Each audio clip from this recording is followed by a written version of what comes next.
নমস্কাৰ সকলোকে স্বাগতম জনাইছোঁ চেনেলটোৰ আকৌ এটা নতুন ভিডিঅ'লৈ। সো আজিৰ ভিডিঅ'টোত আমি ডিচেম্বৰ মাহখনৰ প্ৰথম সপ্তাহ অৰ্থাৎ 1st to 7 December weekly current এফেয়াৰ্ছৰ ভিডিঅ' এটা লৈ আহিছোঁ। য'ত আছাম নেশ্যনেল ইণ্টাৰনেশ্যনেল গোটেইখিনি ইম্পৰ্টেণ্ট কাৰেণ্ট এফেয়াৰ্ছ এই সপ্তাহটোৰ আমি ইনক্লুড কৰিছোঁ। ভিডিঅ'টোৰ টোটেল 50টা MCQ আছে আৰু শেষত আপোনালোকৰ এটা কুৱেশ্যন এৰি থোৱা আছে। গতিকে ভিডিঅ'টো আপোনালোকে শেষলৈ চাব। ইয়াৰে পৰা এটা নাইবা দুটা কুৱেশ্যন আগন্তুক এক্সামসমূহত আহি যাব পাৰে। ইয়াৰ লগতে যদি আপোনালোকে আমাৰ লাষ্ট 12 মান্থছ কাৰেণ্ট এফেয়াৰ্ছৰ কণ্টেণ্টখিনি ল'ব বিচাৰে জানুৱাৰীৰ পৰা ডিচেম্বৰ মাহলৈকে আছাম নেশ্যনেল ইণ্টাৰনেশ্যনেল গোটেইবিলাক কাৰেণ্ট এফেয়াৰ্ছ পাব। টোটেল 2100ৰো অধিক MCQ আছে অলৰেডি আৰু ডিচেম্বৰ মাহখনত যিখিনি MCQ হ'ব সেইখিনিও এড কৰা হ'ব। জানুৱাৰীৰ পৰা নৱেম্বৰ মাহলৈকে এতিয়ালৈকে আছে আৰু এই টপিকবিলাকো আছে। চ' এই বুকলেটখন যদি আপোনালোকে পাৰচেছ কৰিব বিচাৰে চিম্পলি এই হোৱাটছআপ নম্বৰটোত হোৱাটছআপ কৰি আপোনালোকে PDF-খন পাৰচেছ কৰিব পাৰে। প্ৰথম প্ৰশ্নটো হৈছে recently the ACA stadium inaugurated in Umrangso has a seating capacity of ডেছ। অৰ্থাৎ শেহতীয়াকৈ উমৰাংচুত এখন নতুনকৈ ACA আছাম ক্ৰিকেট এছ'চিয়েশ্যনৰ ষ্টেডিয়াম নিৰ্মাণ কৰা হৈছে। তাৰে আসন ক্ষমতা কিমান আমি ক'ব লাগে। এই ACA ষ্টেডিয়ামখনৰ আসন ক্ষমতা হৈছে অপশ্যন C 15,000 15,000 ছিট কেপাচিটি আছে। ইয়াতে চাব পাৰে শেহতীয়াকৈ এই ডিমা হাছাও জিলাখনৰ উমৰাংচু ঠাইখনত এখন নতুন ACA ক্ৰিকেট ষ্টেডিয়াম ইনঅগ্ৰেট কৰা হৈছিলে। ইনঅগ্ৰেট কৰিছিলে CM হিমন্ত বিশ্ব শৰ্মাই।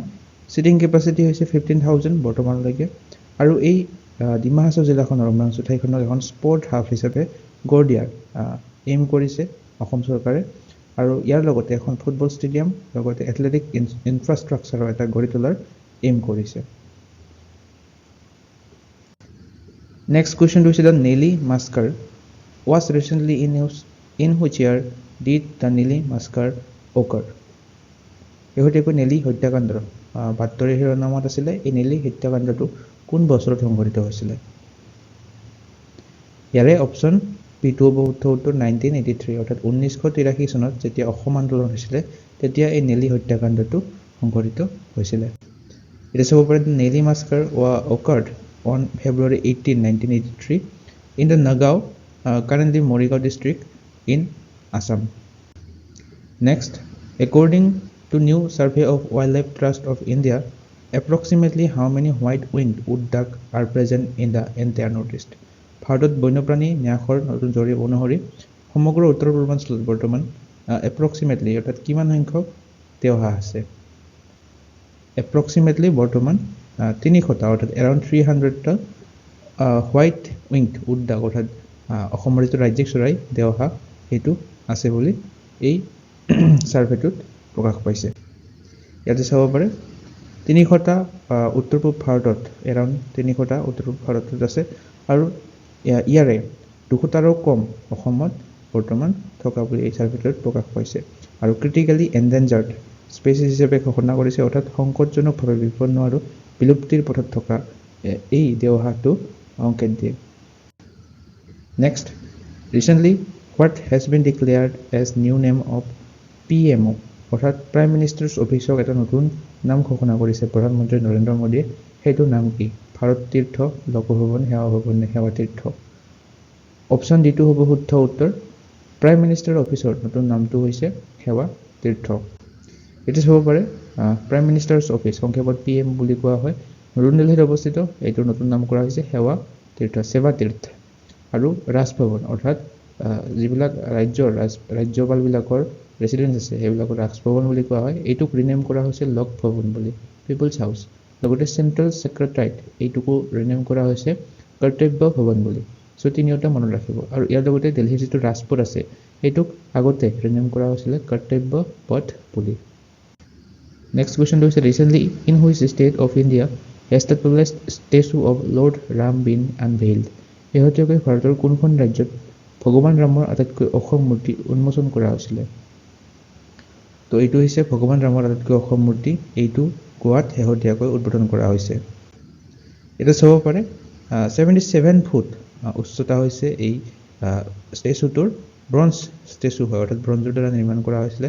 প্ৰাইম মিনিষ্টাৰ নৰেন্দ্ৰ মোদীয়ে শেহতীয়াকৈ 28 নৱেম্বৰ তাৰিখে এইটো ইনঅগ্ৰেশ্যন কৰিছিলে চাউথ গোৱাৰ কানাকানা এই ঠাইখনত। আৰু এই ষ্টেচুটো কোনে বনাইছে বা কোনে ক্ৰাফ্ট কৰিছে ৰাম ভি চুতাৰ এখেতে যিটো গুজৰাটৰ ষ্টেচু অফ ইউনিটি আছিলে এইটো এখেতে নিৰ্মাণ কৰিছিলে নেক্সট কুৱেশ্যনটো হৈছে Nagaland is celebrating which statehood day on 1 December তো শেহতীয়াকৈ নাগালেণ্ডে 1 ডিচেম্বৰ তাৰিখে ৰাজ্যখনৰ প্ৰতিষ্ঠা দিৱস উদযাপন কৰিছিলে এইটো কিমান সংখ্যক সংস্কৰণৰ প্ৰতিষ্ঠা দিৱস আছিলে নাগালেণ্ডৰ অপশ্যন বিটো হ'ব শুদ্ধ উত্তৰ 63 সংখ্যক সংস্কৰণ আছিলে নাগালেণ্ডৰ ষ্টেটহুড ডেৰ নাগালেণ্ড কিমান চনত ৰাজ্যৰ মৰ্যাদা লাভ কৰিছিলে 1963 ঠিক আছে 1963 1 ডিচেম্বৰ তাৰিখে নেক্সট কুৱেশ্যনটো হৈছে চুকাফা দিৱস অলছ' নন এজ আছাম দিৱস is observed on which day তো চুকাফা দিৱস বা অসম দিৱস কেতিয়া পালন কৰা হয় প্ৰতি বছৰে পালন কৰা হয় শেহতীয়াকৈ 2025 চনত 2 ডিচেম্বৰ অৰ্থাৎ 2 ডিচেম্বৰ তাৰিখে এইটো অসম দিৱস পালন কৰা হয় এটা চাব পাৰে চুকাফা দিৱস আছাম দিৱস বা আছাম ডে বুলিও কোৱা হয় 2 ডিচেম্বৰ তাৰিখে পালন কৰা হৈছে শেহতীয়াকৈ আহোমৰ যিগৰাকী প্ৰতিষ্ঠাপক আছিল স্বৰ্গদেউ চুকাফা তেখেতৰ স্মৃতিত এই দিৱসটো পালন কৰা হয় নেক্সট কুৱেশ্যনটো হৈছে which state hosted regional AI impact conference 2025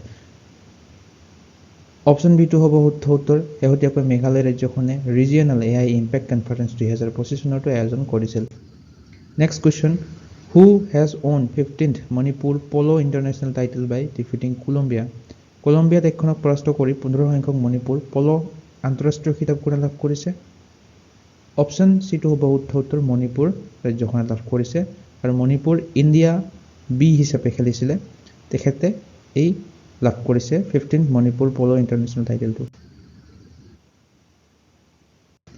next কুৱেশ্যনটো হৈছে ৰিচেণ্টলি স্বৰাজ কৌশল has passed away he was former governor of which state ইয়াৰে অপশ্যন চিটো হ'ব শুদ্ধ উত্তৰ মিজোৰাম অৰ্থাৎ শেহতীয়াকৈ এখেত হৈছে স্বৰাজ কৌশল তেখেতৰ দেহাৱসান ঘটিছিলে এখেত আছিলে মিজোৰাম ৰাজ্যখনৰ প্ৰাক্তন ৰাজ্যপাল নেক্সট কুৱেশ্যনটো হৈছে recently which city became the most popular city in the world শেহতীয়াকৈ কোনখন চহৰ বিশ্বৰ আটাইতকৈ জনবহুল চহৰত পৰিণত হৈছে অপশ্যন ডিটো হ'ব শুদ্ধ উত্তৰ জাকাৰ্টা এই চহৰখন বিশ্বৰ আটাইতকৈ জনবহুল চহৰত পৰিগণিত হৈছে সো ইয়াতে চাব পাৰে শেহতীয়াকৈ 2025 চনৰ UN ৰিপৰ্ট অনুসৰি ইণ্ডোনেছিয়াৰ এই জাকাৰ্টা চহৰখনে ৱৰ্ল্ড মোষ্ট পপুলাৰ চিটি হিচাপে পৰিগণিত হৈছে ছেকেণ্ড স্থানত আছে ঢাকা বাংলাদেশৰ ঢাকা টকিঅ' জাপান আৰু নিউ দিল্লী ফৰ্থ স্থানত আছে নেক্সট কুৱেশ্যনটো হৈছে what is the rank of India in the Asia power index 2025 Asia শক্তি সূচক 2025ত ভাৰতৰ স্থান কিমান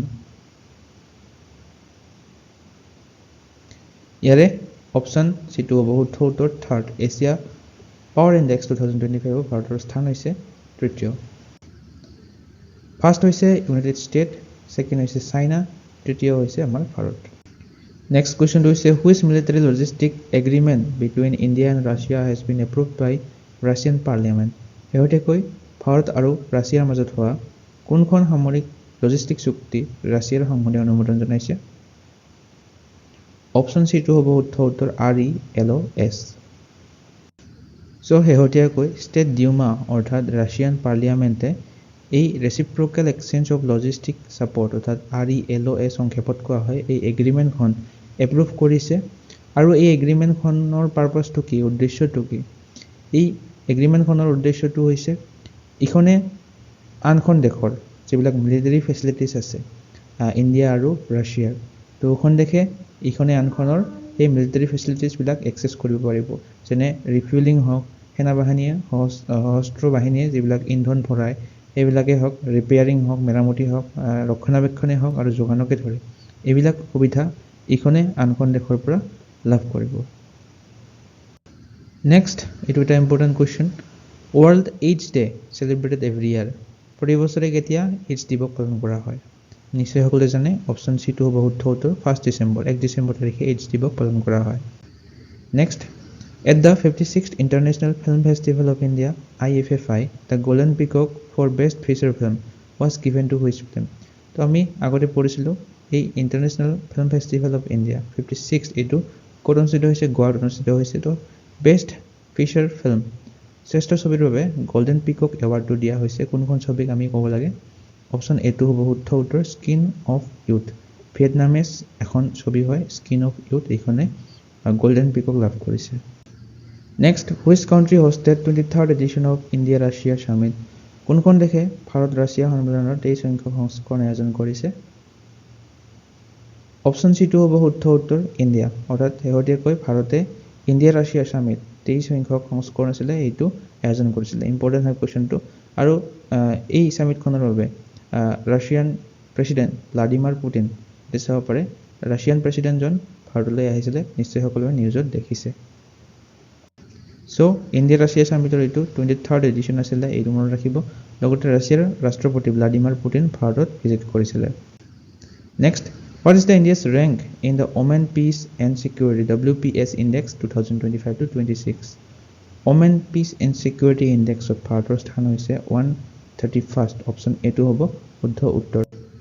ডেনমাৰ্ক দেশখনে ফাৰ্ষ্ট অৰ্থাৎ টপ শীৰ্ষস্থান লাভ কৰিছে। আফগানিস্তান দেশখনে প্ৰথম স্থান লাভ কৰিছে। আৰু ভাৰতৰ স্ক'ৰ কিমান আছিলে এইটো মনত ৰাখিব 0.607। Next, who launched or developed সংসাৰ সাথী এপ্লিকেশ্যন? তো সংসাৰ সাথী এপ্লিকেশ্যনটো নিশ্চয় আপোনালোকে নিউজত দেখিছিলে। এই এপ্লিকেশ্যনটো কোনে মুকলি কৰিছে আমি ক'ব লাগে। অপশ্যন এটো হ'ব শুদ্ধ উত্তৰ ডিপাৰ্টমেণ্ট অফ টেলিকমিউনিকেশ্যন DOT সংক্ষেপত কোৱা হয়। এটা চাব পাৰে এই এপ্লিকেশ্যনটোৰ পাৰপাছটো হৈছে to enhance digital safety and awareness about cyber frauds. Next কুৱেশ্যনটো হৈছে recently who broke the world record and takes number 1 spot in 6-hitter list in the ODI cricket. অৰ্থাৎ ওৱান ডে ইণ্টাৰনেশ্যনেল ক্ৰিকেটত আটাইতকৈ বেছি 6 হিটাৰ হিচাপে কোনে number 1 spot দখল কৰিছে? ছবিত দেখি নিশ্চয় সকলোৱে চিনি পাইছে। অপশ্যন ডি ৰোহিত শৰ্মাই এই নাম্বাৰ 1 স্পটটো লাভ কৰিছে। এটা চাবৰে শাহিদ আফ্ৰিদি আছিলে আগতে নাম্বাৰ 1। তো শাহিদ আফ্ৰিদিক ছাৰপ্ৰাইজ কৰি ৰোহিত শৰ্মা টপ হৈছে। Next, which body won gold prize for public outreach and communication at the India International Trade Fair. তো নৱেম্বৰৰ 14 পৰা 27লৈকে এই ট্ৰেড ফেয়াৰটো অনুষ্ঠিত হৈছিলে নতুন দিল্লীত। ইয়াৰে গোল্ড প্ৰাইজ এটা প্ৰদান কৰা হৈছিলে, এইটো লাভ কৰিছিলে অপশ্যন চি CBIC। এই CBICৰ সম্পূৰ্ণ ৰূপটো হৈছে central board of indirect tax and custom. নতুন দিল্লীত অনুষ্ঠিত হৈছিলে এই ফেয়াৰটো। Next, recently who has been appointed as new chairman of CBIC। তো CBICৰ সম্পূৰ্ণ ৰূপটো আমি অলপ আগতে পঢ়িলোঁ। ইয়াৰে নতুন চেয়াৰমেন এপইণ্ট কৰা হৈছে। নতুন অধ্যক্ষজনৰ নাম হৈছে option B Vivek Chaturvedi. Next কুৱেশ্যনটো হৈছে recently the women and child development ministry launched a 100-day campaign for which purpose. শেহতীয়াকৈ মহিলা আৰু শিশু উন্নয়ন মন্ত্ৰালয়ে কি লক্ষ্যৰে এশদিনীয়া অভিযান আৰম্ভ কৰিছে? অপশ্যন বিটো হ'ব শুদ্ধ উত্তৰ চাইল্ড মেৰিজ ফ্ৰী ইণ্ডিয়া। অৰ্থাৎ বাল্য বিবাহ মুক্ত ভাৰত এখন পাৰ্পাছ আছিলে এইটো বাল্য বিবাহ মুক্ত ভাৰত। মহিলা আৰু শিশু উন্নয়ন মন্ত্ৰালয়ে এইটো এশদিনীয়া অভিযান আৰম্ভ কৰিছিলে। নেক্সট কুৱেশ্যনটো হৈছে who will chair the international IDEA in 2026 representing India for the first time. Option বিটো হ'ব শুদ্ধ উত্তৰ জ্ঞানেশ কুমাৰ। ভাৰতৰ বৰ্তমান যিজন চিফ ইলেকশ্যন কমিশ্যনাৰ আছে জ্ঞানেশ কুমাৰ, তেখেতে চেয়াৰ কৰিব ইণ্টাৰনেশ্যনেল আইডিয়া। আৰু এই আইডিয়া এইটোৰ সম্পূৰ্ণ ৰূপটো মনত ৰাখিব Institute for Democracy and Electoral Assistance. 2026 চনৰটো ভাৰতে চেয়াৰ কৰিব। এইটো চাব পাৰে he formally assume the chairship এটা মিটিং অফ ষ্টকহোম ছুইডেনত শেহতীয়াকৈ ডিচেম্বৰ 3 তাৰিখে এখন মিটিং হৈছিলে, তাতে ভাৰতক চেয়াৰশ্বিপ দিয়া হৈছিলে। নেক্সট কুৱেশ্যনটো হৈছে the Saras Aajeevika food festival 2025 which provides a platform for rural women entrepreneur for SHG। অৰ্থাৎ SHGৰ সম্পূৰ্ণ ৰূপ হৈছে self help group was inaugurated in which city. Option বিটো হ'ব শুদ্ধ উত্তৰ নতুন দিল্লীত শেহতীয়াকৈ এই সাৰস আজিভিকা খাদ্য মহোৎসৱ 2025 উদ্বোধন কৰা হৈছিলে। গাঁৱৰ যিবিলাক মহিলা উদ্যোগী আছিলে তেওঁলোকক এখন মঞ্চ প্ৰদান কৰাৰ উদ্দেশ্যৰে এই মহোৎসৱটো উদ্বোধন কৰা হৈছিলে। নেক্সট কুৱেশ্যনটো হৈছে recently which government ride hailing app has the central government announced to launch in 2025 to end monopoly of private job cab companies. অৰ্থাৎ যিবিলাক ব্যক্তিগত কেব কোম্পানীসমূহ আছে সেইবিলাকৰ একচাটিয়া অধিকাৰ অন্ত পেলাবলৈ কেন্দ্ৰীয় চৰকাৰে এটা ৰাইড হেণ্ডলিং এপ মুকলি কৰিছে, সেইটোৰ নাম হৈছে option B Bharat taxi. Next কুৱেশ্যনটো হৈছে India has started the Sagar Bandhu operation to help which country. ভাৰতে কোনখন দেশক সহায় কৰিবলৈ সাগৰ বন্ধু অভিযান আৰম্ভ কৰিছিলে? অপশ্যন এটো হ'ব শুদ্ধ উত্তৰ শ্ৰীলংকা দেশখনক সহায় কৰিবলৈ সাগৰ বন্ধু অভিযান আৰম্ভ কৰিছিলে তো শ্ৰীলংকা দেশখনত এটা চাইক্লন আহিছিলে ডিটুৱা নামৰ নিশ্চয় নিউজত সকলোৱে দেখিছে এই চাইক্লনটোৰ দ্বাৰা যিবিলাক ক্ষতি হৈছিলে ডেভাষ্টেশ্যন হৈছিলে এইবিলাকক সহায় কৰিবলৈ ভাৰতে সাগৰ বন্ধু নামৰ এটা অপাৰেশ্যন চলাইছিলে নেক্সট কোৱেশ্চনটো হৈছে which airport in India became the first water positive mega airport ভাৰতৰ কোনখন বিমানবন্দৰ প্ৰথমখন পানী পজিটিভ মেগা বিমানবন্দৰত পৰিণত হৈছে অপশ্যন ডিটো হ'ব শুদ্ধ উত্তৰ ইন্দিৰা গান্ধী ইণ্টাৰনেশ্যনেল এয়াৰপোৰ্ট অৰ্থাৎ নতুন দিল্লীৰ যিখন ইন্দিৰা গান্ধী ইণ্টাৰনেশ্যনেল এয়াৰপোৰ্ট আছে সেইখন হৈছে ভাৰতৰ first water positive mega airport next কুৱেশ্যনটো হৈছে who was honoured Indian of the year 2025 Indian of the year সন্মানেৰে কাক সন্মানিত কৰা হৈছে 2025 চনত তো CNN নিউজ 18 এই সন্মানটো প্ৰদান কৰে 2025 চনতো লাভ কৰিছে Jay Shah next question which state announced a special school holiday for students participating in the International Gita Mahotsav recitation তো শেহতীয়াকৈ আন্তঃৰাষ্ট্ৰীয় গীতা মহোৎসৱ আবৃত্তিত অংশগ্ৰহণ কৰা ছাত্ৰ ছাত্ৰীসকলৰ বাবে কোনখন ৰাজ্যই বিশেষভাৱে স্কুলৰ দিন বন্ধ ঘোষণা কৰিছিলে অপশ্যন বিটো হ'ব শুদ্ধ উত্তৰ হাৰিয়ানা ৰাজ্যখনে recently which ministry launched green logistical policy শেহতীয়াকৈ কোনটো মন্ত্ৰালয়ে সেউজ লজিষ্টিক নীতি মুকলি কৰিছিলে option C ministry of road transport and highways পথ পৰিবহণ আৰু ঘাইপথ মন্ত্ৰালয়ে which medal did India win in Sultan আলজান শ্বাহ কাপ তো সুলতান আলজান শ্বাহ কাপ এটা হকী টুৰ্ণামেণ্ট হয় এইটোত ভাৰতে কি পদক লাভ কৰিছিলে শেহতীয়াকৈ অপশ্যন বিটো হ'ব শুদ্ধ উত্তৰ ৰূপৰ পদক লাভ কৰিছিলে চিলভাৰ মেডেল লাভ কৰিছিলে next question 14th edition of India Maldives bilateral exercise EcoVerin will be launched in which state তো আমি কেইদিনমান আগতে পঢ়িছিলোঁ ইণ্ডিয়া আৰু মালদ্বীপৰ মাজত এই EcoVerin এক্সাৰচাইজটো হয় অনুশীলন EcoVerin এইটো কোনখন ৰাজ্যত অনুষ্ঠিত হ'ব কেৰালাত অনুষ্ঠিত হ'ব next question in which city will 2030 Commonwealth Games will be held 2030 চনৰ Commonwealth Games কোনখন চহৰত অনুষ্ঠিত হ'ব অপশ্যন বিটো হ'ব শুদ্ধ উত্তৰ আহমেদাবাদত অনুষ্ঠিত হ'ব Commonwealth games 2030 next question when is Indian Navy Day celebrated every year important question Indian Navy Day শেহতীয়াকৈ 4 ডিচেম্বৰ তাৰিখে পালন কৰিছে প্ৰতি বছৰে পালন কৰা হয় 4 ডিচেম্বৰ তাৰিখে next question which position has India secured in the World Skills Competition 2025 held in Taiwan বিশ্ব দক্ষতা প্ৰতিযোগিতাত ভাৰতে স্থান লাভ কৰিছে অষ্টম 8th পজিশন লাভ কৰিছে next question who wrote the book Kashmir in the line of fire Kashmir in the line of fire নামৰ কিতাপখন শেহতীয়াকৈ কোন লিখিছে so book and author current এফেয়াৰ্ছৰ এটা ইম্পৰ্টেণ্ট টপিক হয় তো Kashmir in the line of fire এইখন কিতাপ লিখিছিলে মেজৰ জেনেৰেল ৰঞ্জন মহাজনে শেহতীয়াকৈ এই Kashmir in the line of fire নামৰ কিতাপখন লিখিছিলে Next question is India's first private sector navigation innovation hub was recently established in which city? তো শেহতীয়াকৈ ভাৰতৰ প্ৰথমটো ব্যক্তিগত খণ্ডৰ নেভিগেশ্যন উদ্ভাৱনী কেন্দ্ৰ স্থাপন কৰা হৈছিলে কেৰালাৰ থিৰুবনন্তপুৰম এই ঠাইখনত সো শেহতীয়াকৈ ইছৰো চেয়াৰমেন ভি নাৰায়ণে এই ইণ্ডিয়া's first private sector navigation innovation hub টো যিখনৰ নাম হৈছে আনন্দ Center of Excellence for Navigation ACEN এইখন উদ্বোধন কৰিছে থিৰুবনন্তপুৰম কেৰালা ৰাজ্যখনৰ ঠাইখনত নেক্সট কুৱেশ্যনটো হৈছে what is the Oxford word of the year 2025 তো অক্সফৰ্ডৰ এই ৱাৰ্ড অফ দ্য ইয়াৰ কোনটো হৈছে ৱাৰ্ডটো আমাক ক'ব লাগে অপশ্যন সিটো হ'ব শুদ্ধ উত্তৰ ৰেজ বেইটটো হৈছে Oxford word of the year 2025 next কুৱেশ্যনটো হৈছে summer Deaflympics was held in which country গ্ৰীষ্মকালীন ডেফলিম্পিক কোনখন দেশত অনুষ্ঠিত হৈছিলে জাপান দেশখনত অনুষ্ঠিত হৈছিলে সামাৰ ডেফলিম্পিক্স 2025 টো নেক্সট কুৱেশ্যনটো হৈছে which country has won the title FIFA World Cup under 17 for the first time FIFA বিশ্বকাপ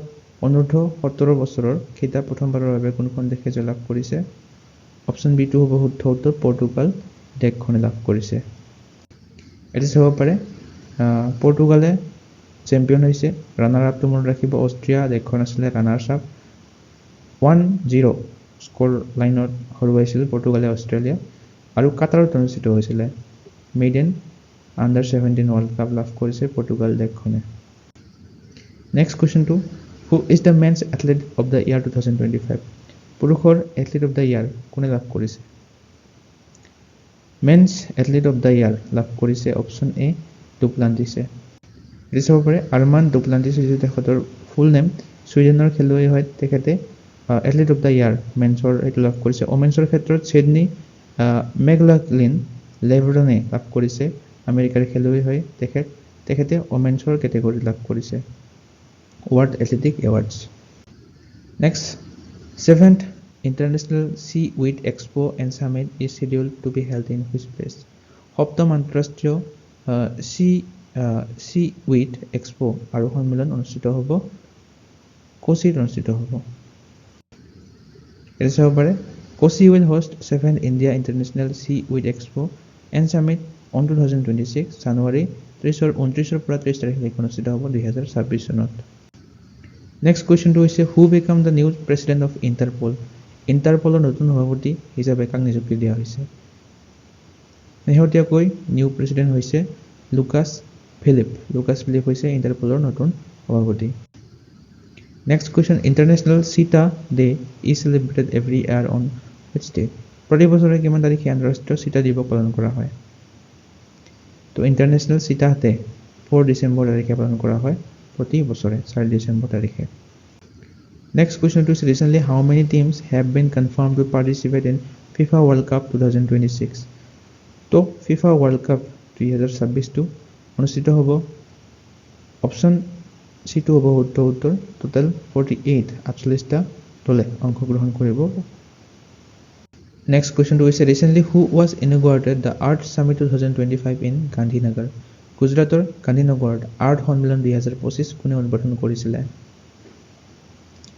কেন্দ্ৰীয় গৃহমন্ত্ৰী অমিত শাহে উদ্বোধন কৰিছিলে আৰ্ট সামিট 2025টো নেক্সট কুৱেশ্যন হৈছে what rank did India সিকিউৰ at the world skills Asia competition WSAC 2025 option ডিটো হ'ব উত্তৰ 8 এই কুৱেশ্যনটো ৰিপিট হৈছে আগতো এবাৰ আমি ডিছকাছ কৰিছোঁ ৱৰ্ল্ড স্কিল এছিয়া কম্পিটিশ্যনত ভাৰতে 8ম স্থান লাভ কৰিছে next question National Pollution Control Day 2025 is observed on which date ৰাষ্ট্ৰীয় প্ৰদূষণ নিয়ন্ত্ৰণ দিৱস পালন কৰা হয় 2 ডিচেম্বৰ তাৰিখে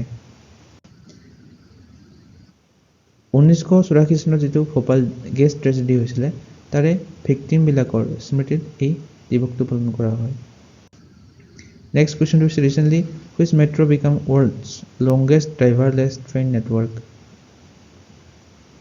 কোনখন মেট্ৰ' বিশ্বৰ আটাইতকৈ দীঘল চালকবিহীন ৰেল নেটৱৰ্কত পৰিণত হৈছে অপশ্যন এটো হ'ব উত্তৰ Riyadh metro' given additional charge as Director General of the BSF border security ফ'ৰ্চৰ সঞ্চালক প্ৰধানৰ অতিৰিক্ত দায়িত্ব কাক দিয়া হৈছে শেহতীয়াকৈ এখেতক দিয়া হৈছে এখেত হৈছে অপশ্যন বি প্ৰবীণ কুমাৰ বৰ্তমান ITBPৰ DG হয় ITBPৰ সম্পূৰ্ণ ৰূপটো হৈছে ইণ্ডো টিবেটিয়ান বৰ্ডাৰ পুলিচ তো এখেতকে BSFৰ অতিৰিক্ত সঞ্চালক প্ৰধান হিচাপে দায়িত্ব দিয়া হৈছে So, আজিৰ ভিডিঅ'টোৰ কুৱেশ্যনটো হৈছে Hornbill Festival is being celebrated in Nagaland which edition is it নাগালেণ্ডত হৰ্ণবিল উৎসৱ হৈ আছে বৰ্তমান তো এইটো কোনটো সংস্কৰণ আছিলে নাগালেণ্ডৰ হৰ্ণবিল ফেষ্টিভেলৰ 24, 25, 26 নে 27 এই চাৰিটা অপশ্যনৰ কোনটো শুদ্ধ হয় আপোনালোকে কমেণ্ট কৰি জনাবলৈ নাপাহৰিব